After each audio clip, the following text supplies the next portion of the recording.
Si, comme Albertine, vous aimez profiter de la vie et de la ville, alors le bus est fait pour vous.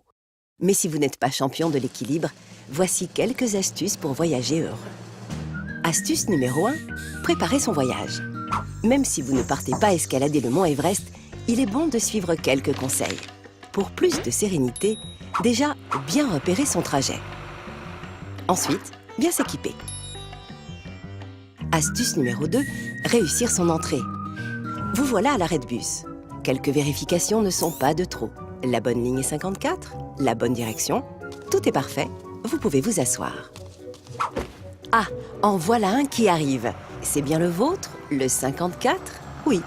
N'oubliez pas de faire signe au conducteur. S'il y a du monde, pas de précipitation pour autant. Vous vous levez à l'approche du bus, vous vous dirigez vers la porte et surtout, vous laissez les pressés se bousculer sans vous. Dans tous les bus, une place vous est réservée, alors pas d'inquiétude. À vous de monter maintenant. Prenez votre courage à deux mains et votre ticket dans l'autre. Tenez bien la barre et hop, vous voilà dans le bus. Astuce numéro 3, mettre le conducteur dans sa poche.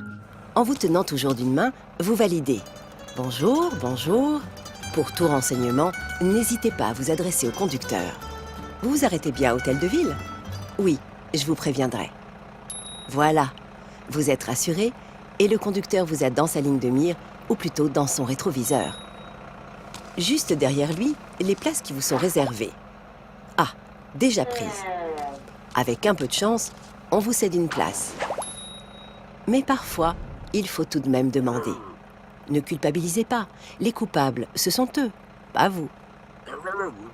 Le conducteur est le maître à bord, il pourra vous aider si besoin. Vous êtes bien assise maintenant? C'est parti.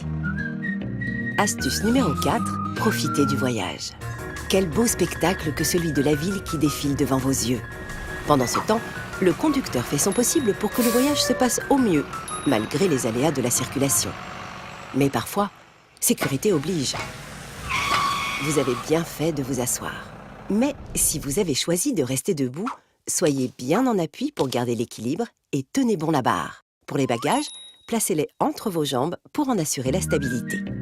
Astuce numéro 5, jouez collectif. C'est bientôt la fin de votre voyage. Prêtez l'oreille aux annonces sonores pour ne pas être pris au dépourvu. Hôtel de Ville. Si vous ne pouvez pas appuyer sur le bouton, demandez à votre voisin. Stop! Attendez que le bus s'arrête pour vous lever. C'est essentiel. Voilà, Albertine. C'est à vous maintenant. Direction la sortie. Comme pour l'escalade, toujours une main agrippée à une barre de maintien, jamais en déséquilibre, et tout ça en restant zen. Et si malencontreusement les portes se referment, la plupart du temps, les voyageurs deviendront votre porte-voix.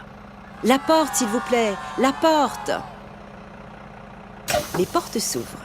Vous vous aidez de la barre et vous descendez. Mais parfois, une voiture mal garée peut empêcher le bus de s'arrêter près du trottoir. Et là, difficile de descendre. Pas démonté pour autant, vous savez désormais que vous pouvez aussi compter sur l'aide des voyageurs. Vous voilà arrivés. L'aventure s'ouvre à vous. Et demain, où irez-vous? Quel sera votre bus? Qui suit ces astuces profite mieux du bus.